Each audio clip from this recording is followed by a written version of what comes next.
Hey, what's up, guys, and welcome back to another Real Madrid review. Real Madrid 1, Barcelona 2, preseason game number 2 of 3, a second defeat.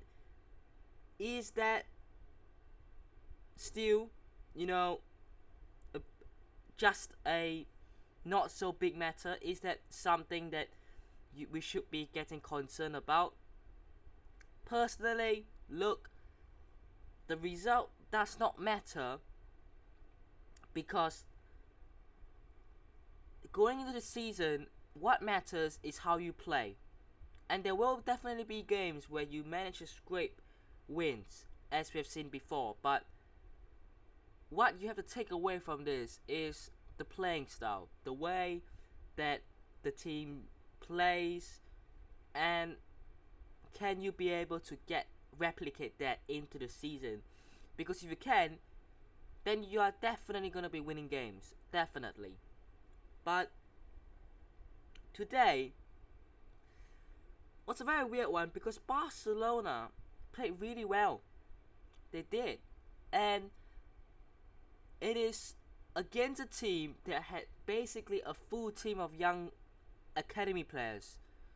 But the quality, the understanding is there for Barcelona. And I said in the preview that Barcelona had an off season last season, but they will not have another off season. They will be back to challenge, to fight Real Madrid, Atletico Madrid, maybe Girona if they're going to remain in that zone, that top 4 area. But Barcelona will challenge for the title, definitely. And honestly, they've looked good. We've doubt a lot of the players that are going to be in the main team. You know, the Spanish players, Lamine Yamal, Pedri, Gavi still out. You know, so many players are yet to come back for them, and they have looked good. So that is obviously something to take away from this game in terms of obviously looking at Barcelona, because obviously they are going to be the biggest competitor for La Liga this season.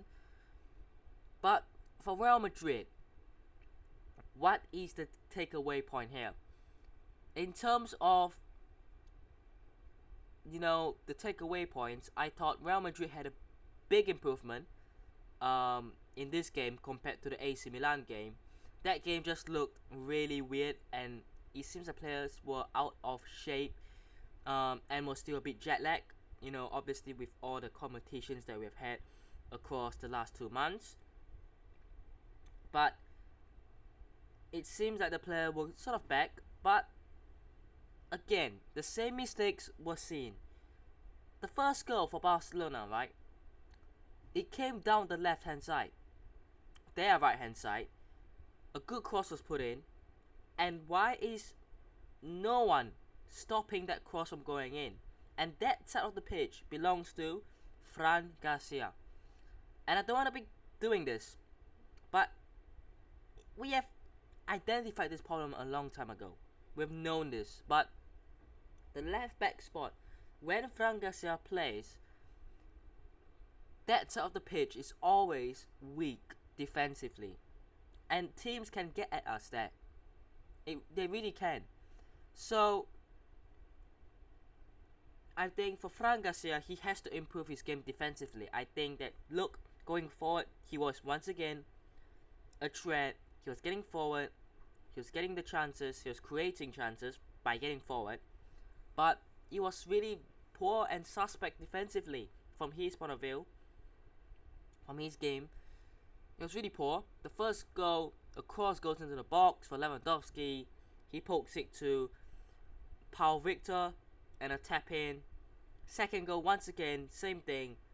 A beautiful out of the boot pass into the box. And Paul Victor was there to score a tap in. Two very simple yet similar goals coming down Real Madrid's left hand side. And that is not the first time. We saw that against Milan as well. So that's 3 goals that have come down the left hand side for Real Madrid. that is a key issue.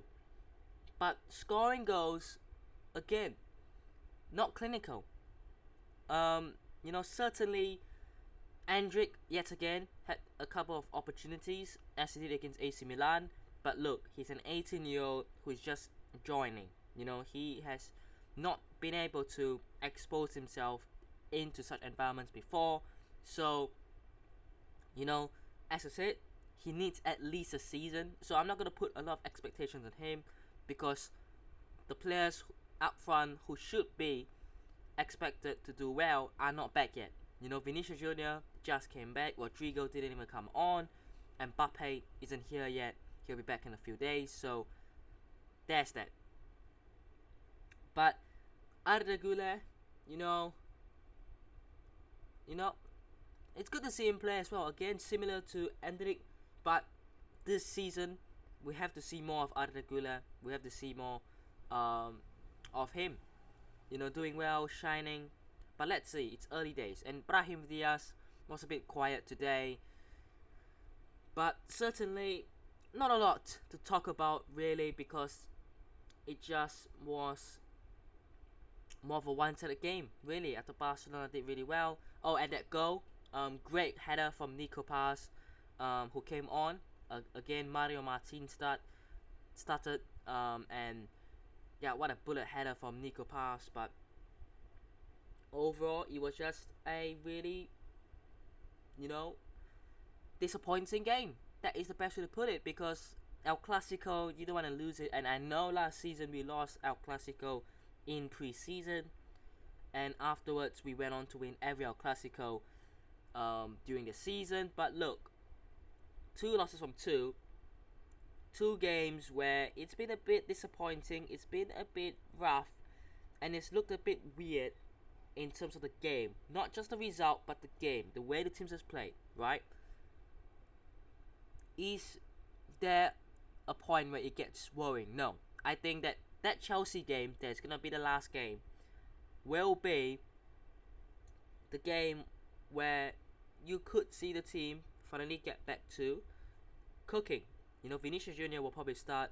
Rodrigo, Militao started this game. You have got some players back. And also, can I just say, when Vinicius Jr. came on, the game totally changed, because the ball was going to him. He was the main man. Everyone was relying on him. It was like, give Vinny the ball. And we know why that is. He, on his day, is the best player in the world. And he has this ability to create, to score chances. When he has the ball, the speed that he has is a big factor, but it's his creativity. It's his ability to score and create that he has evolved in the last 5 years. So look, that will be certainly a big, addition back now for the Chelsea game. But let me know what thoughts are down below. Hope you guys have enjoyed today's review. Hit the subscribe to the channel on already, and I'll see you guys in the next one. Peace.